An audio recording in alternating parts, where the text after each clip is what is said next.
Hey, good morning. I've had a great morning and I'm taking a break to read Hank to you. This will be our last chapter of Hank. Drover came to the garden, into the yard, to see what he was up to. Okay, good, because there for a minute I was afraid you were going to eat his chickens. Would you? Drover, I'm shocked. I'm unsurplussed, astonished that you'd even ask such a question. Yeah, but what's the answer? The answer is go back to bed and stop worrying. I gave you my lecture on temptation, didn't I? Yeah, but, well, nothing more needs to be said. We must be aware of temptation at all times and guard ourselves against. I got everything under control, Drover. Well, he yawned. Okay, I guess I'll shuffle on to bed. Great, sweet dreams. By the time his footsteps had vanished in the darkness, my whole body was quivering with anticipation. I rushed back to the cage and, I found myself staring in the face of a cat. It was Pete. He was sitting on top the cage and had just opened the door, about to reach his paw inside. He grinned and fluttered his eyes. Hello, Hanky. I was watching you. I saw everything. For a moment, I was too shocked to speak. You saw nothing, Kitty, because there was nothing to see. I'm guarding these chickens. I'm guarding little Alfred's chickies, you little sneak, and maybe you'd like to explain why your paw is inside that cage. He stared at me with hooded eyes. You know what I'm doing, Hanky? I just beat you to it.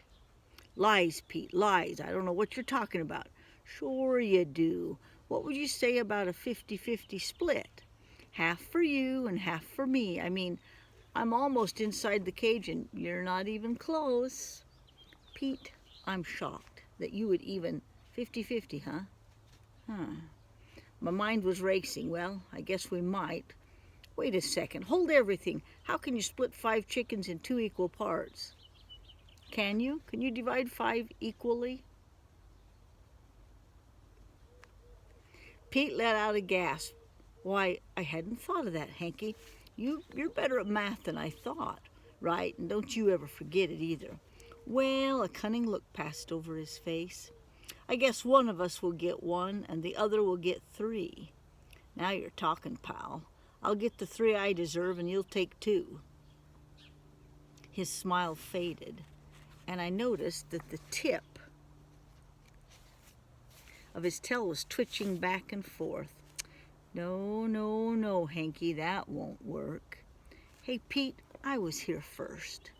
Yes, but I'm the one who's small enough to slip inside the cage. You're too, he fluttered his eyes, fat.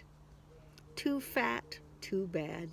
I tried to make a deal with Hanky, and with that, you wouldn't believe this, before my very eyes, the little sneak of a chicken-stealing thief eased himself through the opening and slithered inside the cage.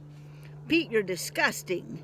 This is an outrage. I can't believe you. It was then that I realized suddenly a bold and clever plan began to glow in the dark corners of my mind. Suddenly I realized that, well, eating little Alfie's chickens would be a terrible thing to do, right? I'd been given the job of protecting them from coyotes and skunks and... Okay, remember that moment earlier in the day when I had this vision, this powerful feeling that some heartless villain would try to eat our precious chickies? At the time, I'd thought it might be Rip and Snort or Scrunch or Sinister the Bobcat or one of the usual suspects on the ranch. But it had never occurred to me. Somehow I had omitted the name of the most likely suspect of all, the most cunning, the most greedy, the selfish, most heartless villain of all. Pete, the barn cat. Do you get it now? Pete had been planning this deal all along, and somehow I had, picked up the mental thought patterns of his, and so forth. And yes, I had known in my deepest heart of hearts that our chickies, our dear precious chickies, would be attacked by this greedy little fiend. Fiend. That's a new fun word. You fiend.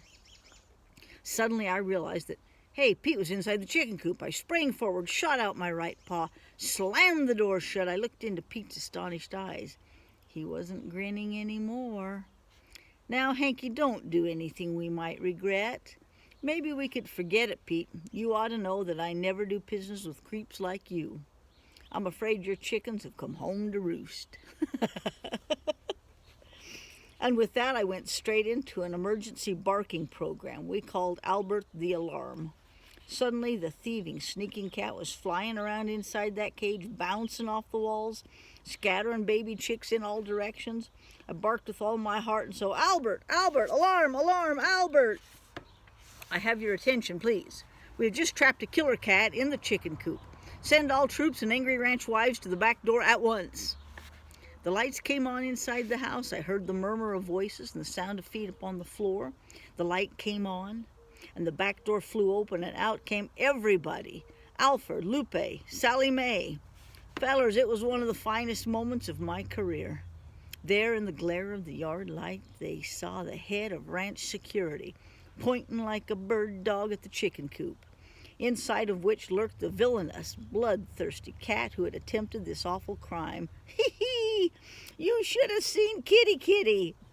By this time he was huddled in a corner of the cage, glaring daggers at me with his weird cattish eyes, and his ears were pinned back on his head. You'll love this part. He had a chickie roasting on his head. I think it's roosting. I said that wrong. There you go.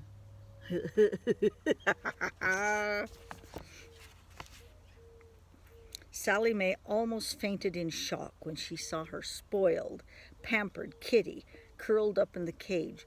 Pete! How could you?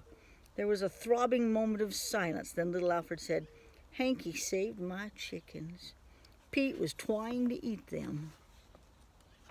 Ah, sweet justice. Hard line formed on Sally Mae's brow. She beamed me a suspicious look. What had I done? Then marched over to the cage, snapped open the door, dragged Mr. Chicken Stealer out by the scruff of his neck.